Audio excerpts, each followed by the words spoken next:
33.5 సంవత్సరాలు 33.5 సంవత్సరాలు ఈ లోకంలో జీవించారు. ఎలా జీవించారు అంటే ఆయన ప్రార్థన చేస్తూ జీవించారు, ఉపవాసాలు చేస్తూ జీవించారు, సువార్త ప్రకటిస్తూ జీవించారు, ఆయన స్వస్థతలు చేస్తూ జీవించారు.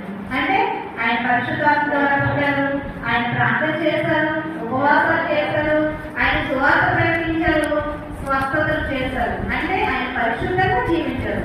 ఆయన ఈ లోకం ఆయన జీవించింది అంటే శ్రమ ఇచ్చింది. మనం ఈ లోకంలో జీవిస్తున్నాం కాబట్టి మనం పరిశుద్ధంగా జీవించినా, లేక మనం ఉపవాసం చేసినా, ప్రార్థన చేసినా, ఏం చేసినా మనకి కొంత శ్రమ రావచ్చు.